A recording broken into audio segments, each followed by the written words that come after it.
You're a priest in the year 1396, standing in the cold stone halls of Westminster Abbey.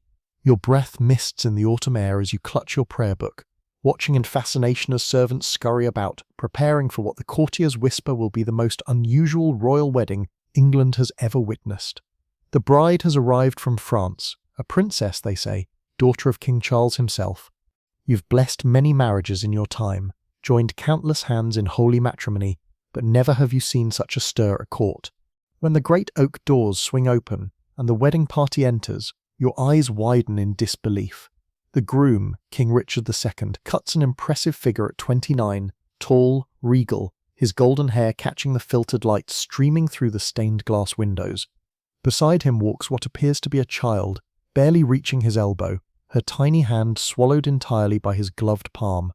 She cannot be more than 6 or 7 years old, this little princess in her elaborate French gown, her dark hair braided with pearls that seem too heavy for her small head. You steady yourself against the altar rail. This is Isabella of Valois, the new Queen of England. In your lifetime you've seen brides as young as 12 or 13. Political matches were the way of noble families after all. You understand the times you live in. Life is brief and uncertain. The Great Plague swept through just 50 years ago, taking half the population. Kings must secure alliances while they can, and marriages seal treaties more permanently than any scroll or seal. As the ceremony begins, you watch the child's face. She seems more curious than frightened, her large dark eyes taking in the grandeur around her, the soaring Gothic arches, the flickering candles, the nobles in their finest silks and velvets. When King Richard speaks his vows, his voice is gentle, almost protective. This is no monster taking a child bride for base desires. This is a king fulfilling his duty to his realm, securing peace with France through this most sacred bond. The marriage will not be consummated. Everyone understands this.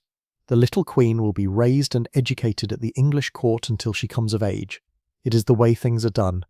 You bless their union with a steady voice, though your heart beats strangely as you pronounce them husband and wife. Watching this tiny girl become Queen of England, you cannot help but wonder what fate awaits her in the dangerous game of royal politics.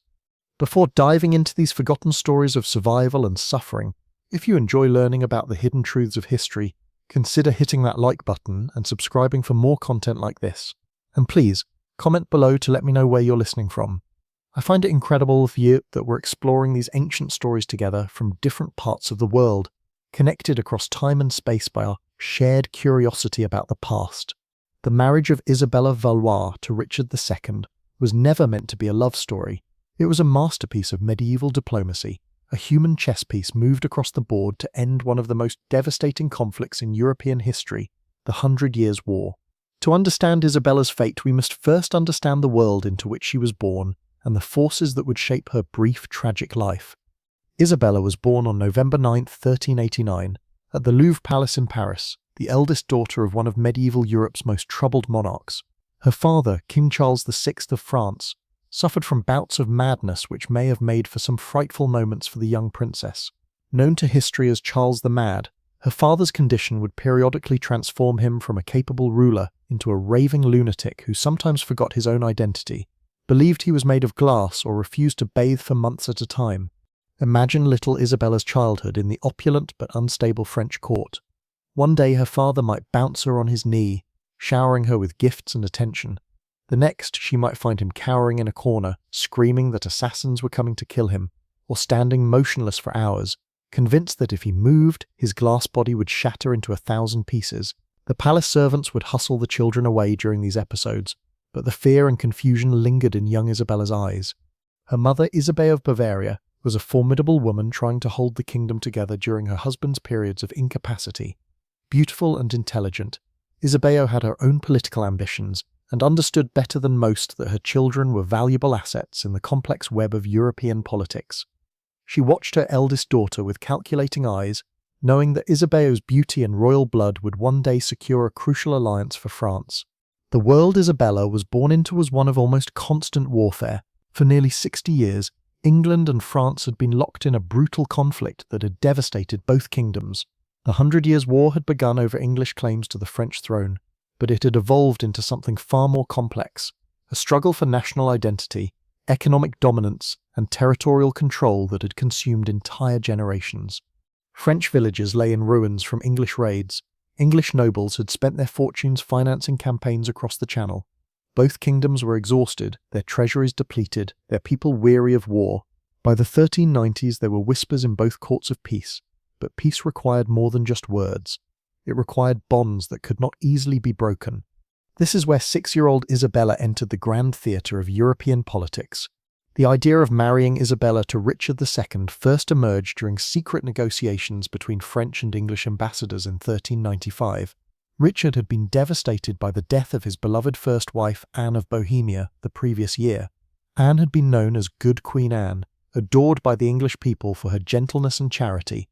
Her death from plague had left Richard not only grief-stricken, but also without an heir, a dangerous situation for any medieval monarch. Richard's advisors urged him to remarry quickly, but the English king was initially resistant. His marriage to Anne had been one of genuine affection, rare among royal unions. The thought of replacing her felt like a betrayal of her memory, but duty to the realm ultimately outweighed personal sentiment, and when French ambassadors arrived with a proposal that could end the war, Richard began to listen. The French proposition was audacious in its scope. They offered not just the hand of the king's eldest daughter, but a dowry of 800,000 francs, an astronomical sum that would go far toward refilling England's war-depleted treasury. More importantly, they offered a 28-year truce, long enough for an entire generation to grow up without knowing war. There was one significant obstacle. Isabella was only 6 years old. Even by medieval standards, this was unusually young for a royal bride. Most political marriages involved girls who were at least approaching adolescence. But the French negotiators argued that this very youth was an advantage. The marriage would symbolize a new beginning, unsullied by the hatred and blood that had characterized relations between the two kingdoms. Isabella would be raised at the English court, learning English customs and loyalties. By the time she was old enough to rule as queen consort, she would be as much English as French. Richard's councillors were divided. Some saw the wisdom in the proposal. The dowry alone would fund the royal household for years, and the extended truce would allow England to focus on other threats, particularly the growing power of Scotland and ongoing rebellions in Ireland. Others worried about the precedent of marrying a child so young, fearing it would scandalize even the medieval nobility. But Richard himself was intrigued by something else entirely.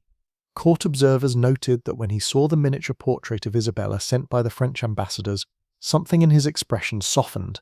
Here was a child who would need protection, guidance and care. Perhaps, some whispered, the childless king saw in this arrangement not just a political alliance but the opportunity to be a father as well as a husband. The negotiations stretched on for months, with ambassadors crossing the Channel repeatedly to hammer out the intricate details. Every aspect of Isabella's future life was debated and codified. She would retain her French servants and ladies-in-waiting. She would be allowed to practice French customs and maintain correspondence with her family. Most crucially, all parties agreed that the marriage would not be consummated until she reached physical maturity, a protection that was written explicitly into the treaty. Meanwhile, in Paris, 6-year-old Isabella played with her dolls, unaware that her fate was being decided in council chambers and written into documents sealed with wax and ribbon. Her tutors began teaching her English phrases, and seamstresses started work on a trousseau fit for a queen. She was told she was going to marry a great king across the water, but at 6 the concept was no more real to her than the fairy tales her nurses told at bedtime. The wedding ceremony took place not once but twice, reflecting the diplomatic complexity of the union. Isabella was only 7 when she wed Richard II at the English-controlled port of Calais on October 31st, 1396. This first ceremony was intimate, attended primarily by negotiators and high-ranking nobles from both kingdoms. Calais, as English territory on French soil, provided neutral ground for this historic moment. Standing in the Great Hall of Calais Castle, Isabella must have been overwhelmed by the gravity of the moment. She wore a gown of cloth of gold, so heavy with embroidery and pearls that she needed help walking. Her new husband knelt to her level to exchange rings, and witnesses noted how gently he lifted her chin when she seemed frightened by the assembled nobles staring at her. A year later, she was crowned queen in Westminster Abbey. Allegedly, several people died in the crush to get a glimpse of the famous young bride. The English people had heard tales of their new child queen, and curiosity drew massive crowds to London for the coronation. The ceremony itself was a spectacular display of royal pageantry, designed to show both the English nobility and foreign observers that this unusual marriage had the full support of the crown. Isabella processed through London's streets in a litter decorated with English roses and French fleur-de-lis, symbolizing the union of the two kingdoms. She wore a crown specially made for her small head, and her train was carried by English duchesses who had been chosen to serve as her guardians and teachers. The crowds that lined the streets called out blessings in English, which she was only beginning to understand, but she smiled and waved as she had been taught. The coronation feast that followed lasted 3 days, with entertainment that included jugglers, musicians, and elaborate theatrical presentations depicting the glorious future that this marriage would bring to both kingdoms. Isabella sat at the high table beside Richard, picking at her food with the careful manners her French tutors had drilled into her, while nobles toasted the health of the child queen. But even as the celebrations continued, experienced courtiers were already beginning to wonder how long this peace would last. Medieval truces, no matter how elaborately negotiated, were fragile things. Richard II, despite his current power, was not universally loved by his nobles. There were whispers of discontent, particularly among those who felt the king was too influenced by his favourites and too willing to make peace with France when England's military position remained strong. For the moment, however, Isabella was safe in her new home. Richard installed her in her own apartments at Westminster Palace, staffed with a carefully chosen household that blended French and English attendants. Her days were filled with lessons, not just in languages and courtly accomplishments, but in the complex etiquette of English court life. She learned to curtsy in the English fashion, to prefer wine over ale at meals, and to speak English with the accent of the court rather than her French tutors. Richard himself took an active interest in her education and welfare. Contemporary chronicles describe him visiting her apartments regularly, bringing her gifts from across his realm, exotic birds from Ireland, fine books from Oxford, musical instruments crafted by London's best artisans. He seemed to genuinely enjoy her company, and she began to look forward to his visits, greeting him with the mixture of formality and affection that marked their unusual relationship. The other children at court quickly accepted Isabella as one of their own. Medieval royal households typically included numerous young nobles being raised and educated alongside the monarch's own family. Isabella found particular friendship with the daughters of Richard's supporters, girls close to her own age who helped her navigate the subtle hierarchies and unspoken rules of English noble society. Her favourite companion was Margaret Holland, daughter of one of Richard's half-brothers. Margaret was only 2 years older than Isabella, but seemed worldly and sophisticated to the young queen. It was Margaret who taught Isabella English children's games, who helped her understand which ladies-in-waiting could be trusted with secrets, and who warned her about the political undercurrents that even children couldn't entirely escape. The two girls would spend hours in Isabella's private garden, practicing their needlework while Margaret explained the genealogies of English noble houses and the ancient feuds that still simmered beneath the surface of court politeness. Isabella was a quick learner, and her French perspective on English politics often provided insights that surprised her older companions. "Why," Isabella once asked Margaret, "do the English nobles seem to watch each other so carefully? In France there are factions and quarrels, but here everyone seems to be waiting for something to happen." Margaret, wise beyond her years, explained that Richard's reign had been marked by conflicts with his nobles almost from the beginning. There had been a major rebellion when he was young, and he had never entirely forgiven those who had opposed him. Meanwhile, many of the great lords believed Richard was too fond of his court favourites and too willing to ignore their advice on matters of war and governance. "The king is powerful now," Margaret said, "but power in England must be shared with the nobles. Your marriage helps him because it brings peace with France, but some think it shows he is weak, that he prefers negotiation to conquest." Isabella absorbed these lessons with the seriousness of a child who was beginning to understand that her life was connected to forces much larger than herself. She began to watch the interactions at court with new eyes, noticing how certain nobles would fall silent when Richard entered a room, how conversations would shift when she appeared, how even her French ladies-in-waiting seemed to choose their words carefully when discussing political matters. The years 1397 and 1398 passed peacefully for Isabella. She grew from a tiny child into a more confident girl, her English becoming fluent, her understanding of court life more sophisticated. Richard continued to treat her with paternal kindness, and she began to feel genuinely at home in England. The massive stone walls of Westminster became familiar rather than intimidating, and she could navigate the complex maze of corridors and chambers without getting lost. Her education expanded beyond the typical feminine accomplishments of needlework and music. Richard insisted that she learn to read and write in both French and English, and her tutors included some of the finest scholars in the kingdom. She studied history, particularly the chronicles of English and French kings, learning about the great figures whose actions had shaped the world she now inhabited. One of her favourite lessons involved maps. Her tutor, a learned clerk named Master William, would spread great parchments across the floor of her study chamber, showing her the extent of both kingdoms and explaining how geography had influenced centuries of conflict. Isabella would kneel beside these maps, tracing the coastlines with a finger, imagining the ships that carried armies and ambassadors back and forth across the channel. "See here, Your Grace," Master William would say, pointing to the narrow waters between Dover and Calais. "This small strip of water has been both a bridge and a barrier between our peoples. Your marriage represents the hope that it might finally serve only as a bridge." Isabella nodded solemnly, understanding even at 8 years old that she embodied something larger than herself. She was not just a girl learning to be a queen. She was a living symbol of peace between two nations that had been enemies for longer than anyone could remember. But symbols, as Isabella was about to learn, could be fragile things in the violent world of medieval politics. The first signs of trouble came in early 1399, when Isabella noticed changes in the atmosphere at court.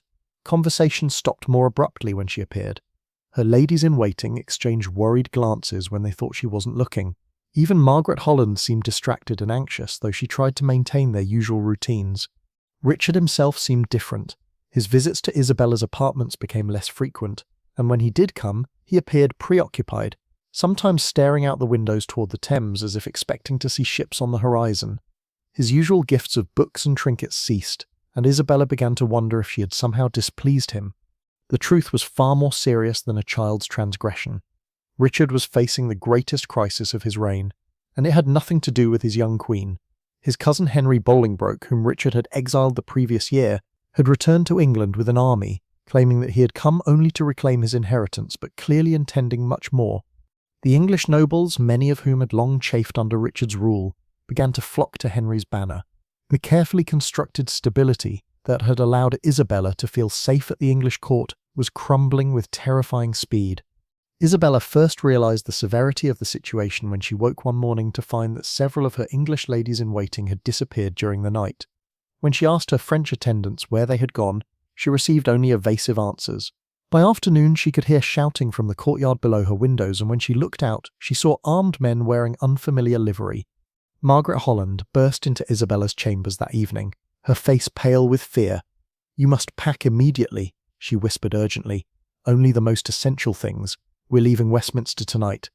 "Where are we going?" Isabella asked, her heart beginning to race with the kind of panic she hadn't felt since her first days in England. "To the Tower," Margaret replied. "The King says it's for your safety." But she didn't finish the sentence, but Isabella understood.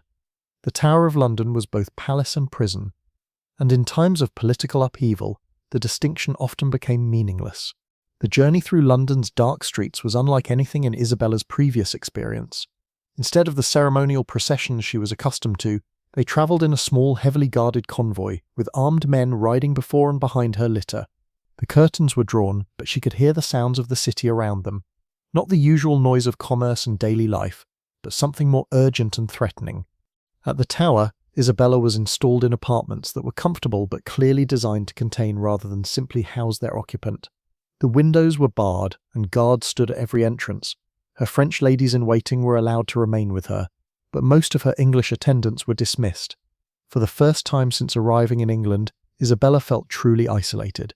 Richard came to see her on her second day at the Tower, and the change in him was shocking. The confident, kindly king she had known was gone, replaced by a man who seemed to have aged years in a matter of weeks. His clothes were rumpled, his hair unkempt, and his eyes held a wildness that reminded Isabella uncomfortably of her father's episodes of madness. "My dear child," he said, kneeling before her chair as he had done during their first meeting, "I'm afraid our circumstances have become difficult. There are those who question my right to rule, who seek to overturn the peace we have built with your father's kingdom." Isabella, now 9 years old and far more sophisticated than she had been 3 years earlier, understood the implications. "Are you still king?" she asked directly. Richard's smile was bitter, for now, but Henry Bolingbroke has many supporters, and I may not be able to protect you as I once could. The conversation that followed was unlike any they had ever had. For the first time, Richard spoke to Isabella not as a child to be sheltered, but as a political equal who needed to understand the realities of her situation. He explained that Henry was claiming the throne, that many of the great nobles had abandoned Richard's cause, and that the future of both England and the peace with France now hung in the balance.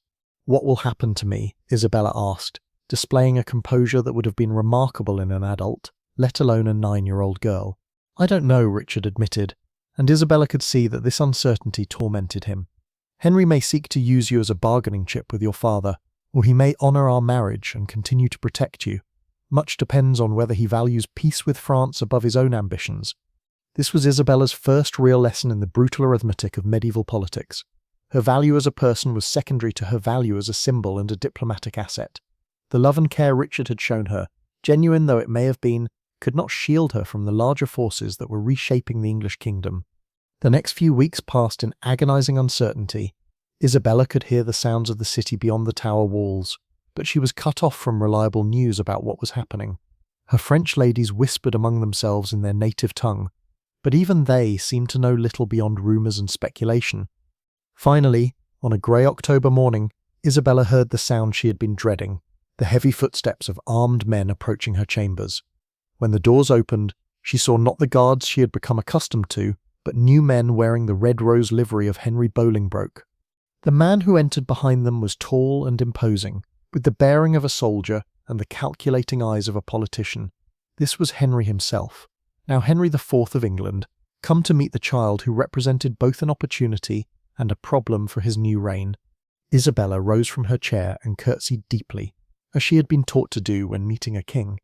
Henry studied her for a long moment, taking in her poise, her obvious intelligence, and perhaps calculating what use he might make of her. "Your Grace," he said formally, and Isabella noted that he still used her royal title. "I regret that circumstances have made it necessary to discuss your future under such conditions." "What has become of the king?" Isabella asked, referring to Richard with the directness that had become her hallmark. "Richard of Bordeaux is no longer king," Henry replied, using Richard's birth name rather than his royal title. "He has abdicated in favour of my claim to the throne." Isabella knew enough about politics to understand that abdicated likely meant was forced to give up the crown, but she didn't challenge the euphemism. Instead, she asked the question that mattered most to her immediate future: "What becomes of me?" Henry's answer would determine whether Isabella remained a queen or became merely a very valuable prisoner. Her fate hung on the new king's assessment of how best to use the peace treaty with France, whether to maintain it or to risk war for the sake of other political objectives. "That," Henry said, "depends on many factors. Your father's response to recent events, the advice of my counsellors, and perhaps most importantly, your own conduct in the coming months." With those words, 9-year-old Isabella began the most dangerous period of her young life. The protective bubble of Richard's court was gone, replaced by the harsh realities of a kingdom in transition. She was no longer just a child queen being raised to fulfill her royal duties. She was a political prisoner whose value might be measured against the cost of war or peace. The weeks that followed Richard's deposition were a masterclass in survival for Isabella.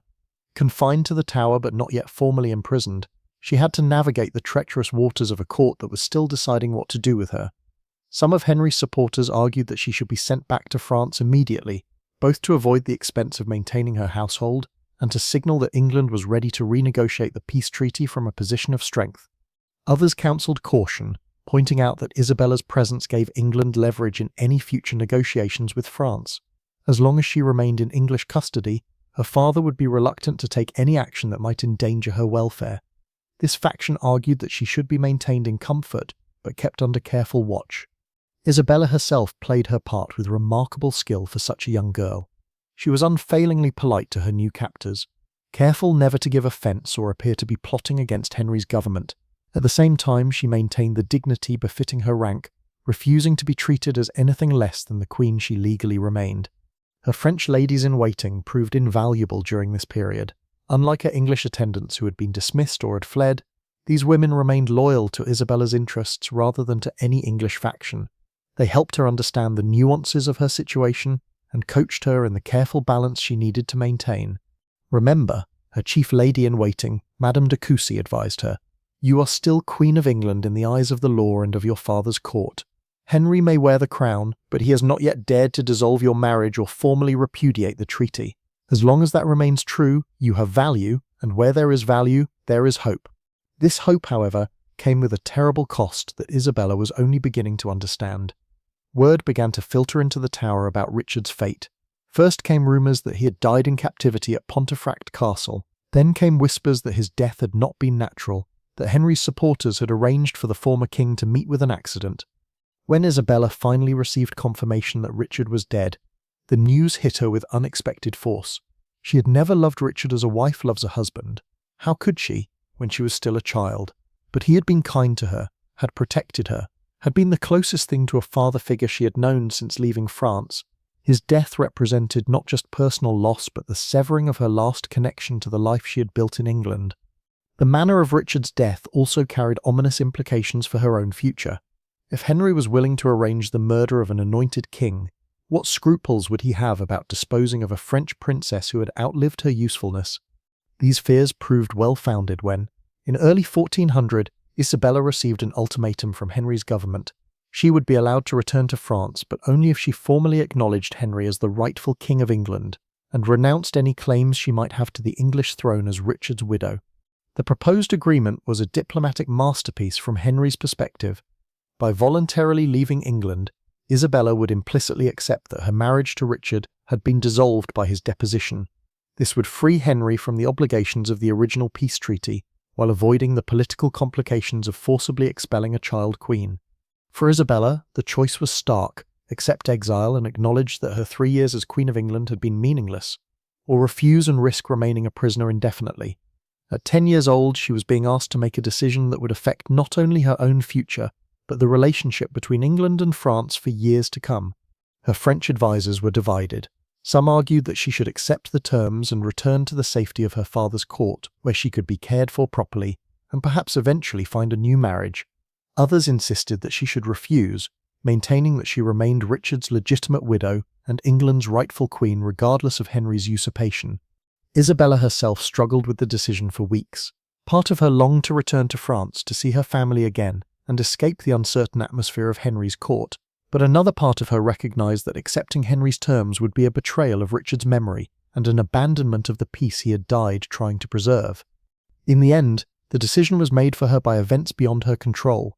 Charles VI, during one of his lucid periods, sent word that he expected his daughter to return to France immediately. The message, delivered through diplomatic channels, made it clear that continued negotiations over Isabella's status would be interpreted as an act of hostility by the French crown. Faced with the prospect of renewed war with France, Henry's government quickly agreed to Isabella's departure. The terms of her release were kept deliberately vague, allowing both sides to interpret her return as either voluntary or forced, depending on their political needs. The journey back to France in the summer of 1401 was a bittersweet experience for Isabella. She was leaving behind the only home she had known for 5 years, abandoning the apartments where she had learned to read English poetry, the gardens where she had played with Margaret Holland, the great hall where she had been crowned Queen of England. At the same time, she was returning to a family and a country that had become foreign to her during her years in England. She now spoke French with a slight English accent, preferred English fashions to French ones, and had to relearn the etiquette of her father's court. The little girl who had left Paris at 6 was returning as a young woman of 11, shaped by experiences that none of her French relatives could fully understand. The reunion with her parents was complicated by her father's deteriorating mental condition. Charles VI was in the midst of one of his worst episodes when Isabella arrived, convinced that he was being pursued by invisible enemies and refusing to recognize his own family. When he finally emerged from his madness several weeks later, he seemed confused by Isabella's presence, as if he had forgotten that she had been married to the English king. Her mother, Isabeau, was more welcoming but also more calculating. The Queen of France immediately began considering how Isabella's unique position might be used to advance French interests. As the widow of an English king, Isabella had a certain diplomatic status that could prove valuable in future negotiations. More immediately, her experience at the English court made her a valuable source of intelligence about English politics and military capabilities. Isabella found herself caught between these competing demands on her loyalty and knowledge. She was French by birth and had returned to French soil, but she had also been Queen of England and felt some lingering obligation to the country that had been her home. When her mother's advisers questioned her about English defences or Henry's support among the nobility, she answered carefully, providing general information while avoiding details that might be used to plan military campaigns. The months following her return to France were a period of adjustment and reflection for Isabella. She was no longer a child, but she was not yet fully adult. At 11, she had already experienced more political upheaval and personal loss than most people encountered in a lifetime. The question now was what role she would play in the complex world of medieval European politics. Her status as a former Queen of England made her an attractive marriage prospect for various European nobles, but it also complicated any potential matches. Some potential suitors were intimidated by her royal rank and political significance. Others were more interested in the political advantages of marrying her than in Isabella herself. Isabella, for her part, had developed strong opinions about marriage based on her experiences with Richard. She had seen how political marriages could provide protection and stability, but she had also witnessed how quickly such arrangements could collapse when circumstances changed. Any future husband would need to understand that she was not simply a diplomatic asset, but a young woman with her own intelligence, preferences, and ambitions. The French court of 1401 was a dangerous place for someone with Isabella's complex loyalties. The ongoing war with England meant that anti-English sentiment ran high among the nobility, and Isabella's years as Queen of England made some courtiers view her with suspicion. She had to be careful not to appear too sympathetic to English interests while also not betraying the genuine affection she had felt for Richard and some of his supporters. At the same time, her father's mental instability meant that the French government was effectively controlled by competing factions of nobles, each seeking to advance their own interests. Isabella had to navigate these factional disputes while avoiding being used as a pawn by any particular group. Her mother, Isabeau, proved to be both protector and potential threat. The Queen of France genuinely cared for Isabella's welfare, but she was also a sophisticated political operator who saw her daughter's experiences and connections as valuable resources for the crown. Isabeau's protection came with expectations that Isabella would serve French interests, even when those interests conflicted with her own preferences or moral convictions. The year 1402 brought new complications when Isabella received word that Henry IV was facing serious rebellions in England. The Percy family, once his supporters, had turned against him, and there were uprisings in Wales and Scotland as well. Some at the French court argued that this was an opportunity to invade England and restore the rightful dynasty, possibly with Isabella playing a symbolic role as the legitimizing widow of the last Plantagenet king. Isabella found herself horrified by these discussions. She had no desire to see England torn apart by civil war, regardless of her feelings about Henry's usurpation. The English people she had known, her servants, her tutors, her childhood companions, were innocent of the political crimes committed by their rulers. The idea of French armies ravaging English villages in her name was deeply disturbing to her. When directly asked for her opinion about potential military action against England, Isabella chose her words carefully. She pointed out that any invasion would likely result in massive casualties on both sides, that the English people might rally to defend their homeland regardless of their feelings about Henry, and that success was far from guaranteed, given England's natural defences and military traditions. Her reluctance to support anti-English action earned her some criticism from French hawks who accused her of divided loyalties. But Isabella's position was supported by more moderate voices at court, who argued that peaceful relations with England served French interest better than renewed warfare. These political tensions came to a head in 1403, when Isabella was approached by representatives of Charles, Duke of Orléans, with a marriage proposal that would dramatically change her life once again. The Duke of Orléans was Isabella's cousin, the son of her father's brother, and one of the most powerful nobles in France. At 29, he was exactly the same age Richard had been when he married Isabella, but this time the age gap seemed less significant, given that Isabella was now approaching 14. The proposed marriage was attractive from several perspectives. It would keep Isabella within the French royal family, preventing her from becoming a diplomatic asset for some foreign power. It would also align her with one of the most cultured and sophisticated courts in Europe, as the Duke of Orléans was known as a patron of arts and literature, as well as a capable military commander. For Isabella personally, the match offered the prospect of a marriage based on mutual respect rather than pure political calculation. She had met her cousin several times during her childhood, and he had always treated her with courtesy and kindness. More importantly, he was old enough and experienced enough to be a true partner rather than simply another guardian figure. The negotiations for this marriage took place against the backdrop of continuing chaos in England, and growing French confidence that Henry IV's reign might not survive its early challenges. If Henry fell, there was always the possibility that Isabella might be recalled to England to legitimize a new regime. This potential complication made the timing of Isabella's remarriage crucial from a French perspective. Charles of Orléans understood the delicate nature of the situation. He was not merely seeking a wife, but potentially allying himself with a woman who might one day be called upon to play a role in English politics.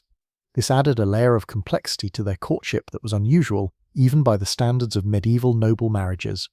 When Isabella first met with Charles to discuss the marriage seriously, she was struck by how different he was from Richard. Where Richard had been gentle and somewhat otherworldly, Charles was passionate and intensely engaged with the world around him. He spoke to her not as a child to be protected, but as an equal whose opinions and experiences mattered. "I want you to understand," he told her during one of their private conversations, "that I am not seeking to marry the former Queen of England. I am seeking to marry Isabella of Valois, the remarkable young woman who survived the courts of 2 kingdoms and emerged with her dignity intact." Isabella found herself genuinely attracted to Charles in a way she had never experienced before. At 14, she was no longer a child, and the feelings stirring within her were those of a young woman discovering her own desires and preferences. Charles was handsome, cultured, and intelligent, but more importantly, he seemed to see her as an individual rather than merely a political asset. The marriage negotiations proceeded swiftly, once both parties had agreed to the basic terms. Isabella would bring to the marriage her status as a former queen and her valuable political connections, while Charles would provide her with a secure position in French society and protection from those who might seek to use her for their own purposes. The wedding took place in June 1406 at the Cathedral of Notre Dame in Paris, a ceremony that deliberately contrasted with Isabella's first marriage, where her wedding to Richard had been a small diplomatic affair. This celebration was a grand spectacle designed to demonstrate the power and prosperity of the French royal house. Isabella, now 16, wore a gown of deep blue silk embroidered with golden fleur-de-lis, her dark hair crowned with a circlet of sapphires and pearls. She walked down the aisle of the great cathedral with confidence, no longer the frightened child who had been married to a stranger, but a young woman choosing her own path. Charles waited for her at the altar in his finest robes, his face showing genuine happiness rather than mere diplomatic satisfaction. When they exchanged vows, their voices were clear and strong, and observers noted that they looked directly at each other rather than simply reciting words to satisfy political necessity. The wedding feast that followed was a celebration of French culture and power. Troubadours sang ballads in honor of the couple. Elaborate theatrical performances depicted the triumph of love over adversity, and the finest wines from across the realm flowed freely. Isabella found herself relaxing and enjoying the festivities in a way she had never been able to do during her time in England. More importantly, she felt for the first time since leaving France as a child that she truly belonged somewhere. The French court had accepted her back not as a failed political experiment, but as a valuable member of the royal family who had gained wisdom and experience from her trials. The early years of Isabella's marriage to Charles were among the happiest of her life. Charles proved to be not only a devoted husband but also an intellectual companion who shared her interests in literature, music, and the arts. His court at Blois became a centre of cultural refinement, attracting poets, scholars, and artists from across Europe. Isabella threw herself into her new role with enthusiasm. She patronized troubadours and commissioned illuminated manuscripts, established a scriptorium where monks copied and preserved important texts, and maintained correspondence with scholars throughout Europe. Her experiences in England had given her a unique perspective on European culture, and she used this knowledge to foster intellectual exchange between French and foreign courts. She also began to develop her own political voice. Charles valued her insights into English affairs, but more importantly, he respected her judgment on a wide range of issues affecting their duchy and the kingdom as a whole. Isabella found herself becoming a true partner in governance, not merely a decorative consort. The couple's first child, a daughter named Jean, was born in 1407. Isabella approached motherhood with the same intensity she brought to everything else, determined to be a more present parent than her own mother had been able to be during the chaos of her father's reign. She insisted on nursing the baby herself, despite the protests of court physicians who considered this beneath the dignity of a duchess. Holding her daughter for the first time, Isabella felt a profound sense of completion. This child would grow up knowing her parents' love and protection, free from the political machinations that had shaped Isabella's own childhood. She whispered promises to the sleeping infant in both French and English, vowing that Jean would have choices that Isabella herself had never been given. The birth of their daughter strengthened the bond between Isabella and Charles. He proved to be a devoted father, spending time with Jean despite the demands of his political and military responsibilities. Isabella often found him in the nursery, reading to their daughter or simply watching her sleep, marveling at the miracle of this new life they had created together. But even as Isabella enjoyed domestic happiness, the larger world continued to intrude. News from England remained troubling, with Henry IV facing continued rebellions and challenges to his authority. More immediately threatening was the growing tension within France itself, as the king's mental illness created a power vacuum that various noble factions were eager to fill. Isabella's father-in-law Louis of Orléans was one of the most ambitious of these nobles. As the king's brother, he claimed the right to govern during Charles VI's periods of incapacity, but this claim was disputed by the Duke of Burgundy, who had his own supporters and his own vision for France's future. The rivalry between the Orléans and Burgundian factions would eventually tear France apart, but in the early years of Isabella's marriage, it seemed like just another of the political disputes that constantly swirled around the royal court. Isabella tried to stay above these factional conflicts, focusing on her family and her cultural pursuits while leaving the political maneuvering to others. This comfortable neutrality became impossible to maintain in November 1407, when Louis of Orléans was assassinated on the streets of Paris by agents of the Duke of Burgundy. The murder was carried out with shocking boldness, the killers striking down the king's brother in broad daylight before disappearing into the maze of Paris's medieval streets. The assassination transformed Isabella's life overnight. Charles, who had inherited his father's titles and responsibilities, was now one of the most powerful men in France, but he was also a marked man. The Duke of Burgundy had demonstrated his willingness to use violence against his enemies, and the Orléans family was now his primary target. Isabella found herself thrust into a world of bodyguards and constant vigilance. Her movements were restricted for security reasons, and her correspondence was monitored to ensure that no information about her family's activities fell into enemy hands. The carefree atmosphere of their court at Blois was replaced by the grim reality of civil war. Charles himself was transformed by his father's murder. The cultured, artistic young man Isabella had married began to show a harder edge, driven by a desire for vengeance that sometimes frightened her. He began to gather allies and resources for what everyone knew would be a long and bloody conflict with the Burgundian faction. Isabella supported her husband's cause but worried about the cost of the coming war. She had already seen how political violence could destroy lives and kingdoms, and she feared that France would suffer the same fate that had befallen England during the Wars of the Roses. Her concerns proved prophetic as the conflict between the Orléans and Burgundian factions escalated into open warfare. The birth of Isabella's second child, a son named Charles in 1408, provided a brief respite from the political tensions. The arrival of a male heir strengthened the Orléans' claim to eventual leadership of France. But it also made Isabella's family an even more attractive target for their enemies. Isabella approached her son's upbringing with even greater care than she had shown with John. She was determined that Charles would grow up understanding both the privileges and responsibilities of his noble birth, but she also wanted him to develop the kind of character that would allow him to navigate the treacherous world of medieval politics without losing his humanity. She insisted on being involved in every aspect of his education, from the selection of tutors to the design of his curriculum.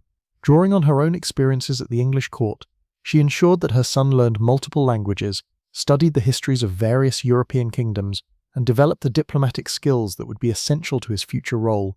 The early years of the Civil War were marked by a series of battles and sieges that gradually exhausted both sides. Isabella found herself managing the family's territories while Charles was away campaigning, a responsibility that required her to master the complex logistics of medieval warfare and governance. She proved surprisingly adept at these tasks, using her diplomatic skills to maintain alliances and her organizational abilities to ensure that supplies and reinforcements reached Charles's forces when needed. Her letters from this period reveal a woman who had fully embraced her role as a political leader, no longer the confused child who had been shuffled between courts, but a mature woman taking control of her own destiny. The war took a devastating toll on France. Entire regions were laid waste by competing armies. Trade was disrupted, and the common people suffered from the depredations of soldiers from both sides. Isabella used her position to provide relief where she could, establishing charitable foundations and negotiating safe passage for refugees fleeing the worst of the fighting. Her efforts to help the victims of the war enhanced her reputation throughout France. She became known not just as the Duchess of Orléans, but as a compassionate leader who remembered her obligations to the common people. This reputation would prove valuable in the years to come, as the political situation in France became even more complicated. The birth of Isabella's third child, a daughter named Marguerite, in 1409, was both a joy and a source of anxiety.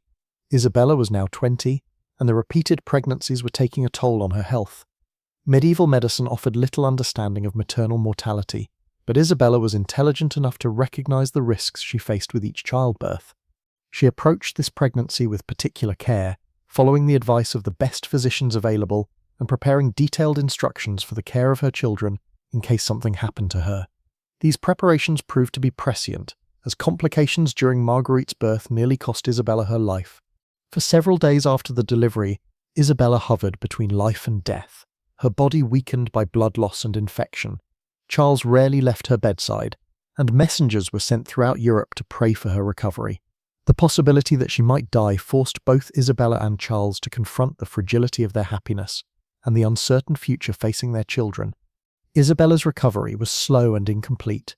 The birth had damaged her health in ways that would affect her for the rest of her life, leaving her weakened and susceptible to the various illnesses that plagued medieval populations. More immediately, her physicians warned that another pregnancy would likely kill her, advice that profoundly affected her relationship with Charles. The couple's physical intimacy became cautious and constrained, overshadowed by the fear of conception. This change in their relationship was difficult for both of them, but particularly for Isabella, who had found great joy in the physical expression of their love. The passionate young woman who had discovered her own desires was now forced to suppress them for the sake of survival. Despite these challenges, Isabella and Charles's marriage remained strong. They found new ways to express their love and partnership, focusing on their shared interests in culture and politics. Isabella became even more involved in the governance of their territories, effectively serving as Charles's co-ruler while he campaigned against the Burgundians. The year 1410 brought new complications when the Duke of Burgundy began negotiating with the English, seeking to bring Henry IV into the French Civil War on the Burgundian side. The prospect of English intervention horrified Isabella, who feared that France would suffer the same devastation that had characterized the 100 Years' War. Isabella used her unique position as a former Queen of England to open back-channel communications with the English court. Through intermediaries, she attempted to persuade Henry IV that intervention in the French Civil War would be costly and ultimately futile. Her efforts were hampered by the fact that many in England still viewed her with suspicion, but she persisted in trying to prevent the resumption of large-scale warfare between the two kingdoms. These diplomatic efforts revealed Isabella's growing sophistication as a political operator. She understood that her value lay not just in her royal connections, but in her ability to see the larger patterns of European politics and to craft strategies that served multiple interests simultaneously. The success of her diplomatic initiatives enhanced her reputation in France and abroad. She began to be consulted not just on matters affecting her husband's territories, but on broader questions of French policy. Her opinions carried weight because of her unique experiences and her demonstrated ability to navigate complex political situations. Isabella's health continued to deteriorate throughout 1411 and 1412. The damage from Marguerite's birth had left her vulnerable to respiratory infections, and she suffered from chronic fatigue that made her daily activities increasingly difficult. She began to spend more time in contemplation and prayer, perhaps sensing that her time was limited. Despite her physical weaknesses, Isabella remained mentally sharp and emotionally engaged with her family and responsibilities. She continued to oversee her children's education, to manage the family's political affairs, and to pursue her cultural interests. Her determination to live fully despite her health problems was an inspiration to those around her. The spring of 1409 brought a brief period of hope when preliminary peace negotiations began between the Orleans and Burgundian factions. Isabella played a significant role in these discussions, using her diplomatic skills and her reputation for fairness to help bridge the gap between the two sides. The negotiations ultimately failed, but Isabella's efforts were widely praised and enhanced her standing as a potential mediator in future conflicts. Her ability to work with representatives from both factions demonstrated her political maturity and her commitment to finding peaceful solutions to France's problems. As 1409 progressed, Isabella's health began to fail more dramatically. The chronic respiratory problems that had plagued her since Marguerite's birth worsened, and she began to suffer from the wasting disease that would eventually claim her life. Medieval physicians had no understanding of the tuberculosis that was likely killing her, but they could see that her condition was grave. Isabella faced the prospect of death with the same courage she had shown throughout her life. She made careful provisions for her children's future, ensuring that they would be protected and educated regardless of what happened to her. She also worked to secure the political position of her husband's faction, understanding that her death might create opportunities for their enemies. Her final months were spent in preparation for death and in cherishing the time she had left with her family. She insisted on continuing her daily activities as long as possible, determined not to become a burden to those she loved. Her bravery in the face of terminal illness became legendary, inspiring stories and songs that would be told for generations. Isabella of Valois died on September 13, 1409, at the age of 20. She had lived a life that spanned 3 kingdoms and 2 marriages, experiencing both the heights of royal power and the depths of political uncertainty. Her death was mourned throughout Europe, not just by her family and subjects, but by the many people whose lives she had touched through her kindness and wisdom. The funeral cortege that carried Isabella's body to its final resting place at the Celestine Convent in Paris was one of the largest seen in medieval France. Representatives from across Europe came to pay their respects to a woman who had embodied the complex interactions between personal courage and political necessity that characterized her age. Charles of Orléans was devastated by his wife's death. He had lost not just a beloved spouse but a trusted advisor and political partner whose insights had been crucial to his success. The grief-stricken widower would eventually remarry, but he never forgot Isabella or the happiness they had shared during their brief time together. Isabella's children grew up to play significant roles in French and European history. Her son Charles would become a noted poet and patron of the arts, while her daughters would make advantageous marriages that strengthened the Orléans family's position. All of them carried forward the values their mother had instilled in them: courage, compassion, and a commitment to using their privileges in service of others. The political consequences of Isabella's death were felt throughout France and beyond. Her absence removed a moderating influence from the civil war, and the conflict between the Orleans and Burgundian factions became even more bitter and destructive. The peace she had worked so hard to achieve remained elusive, and France would continue to suffer from internal divisions for years to come. Isabella's legacy, however, extended far beyond the immediate political consequences of her death. She had demonstrated that even in an age when women were expected to be passive political assets, it was possible for a determined individual to carve out a space for independent action and moral leadership. Her life story became a source of inspiration for other women facing similar challenges.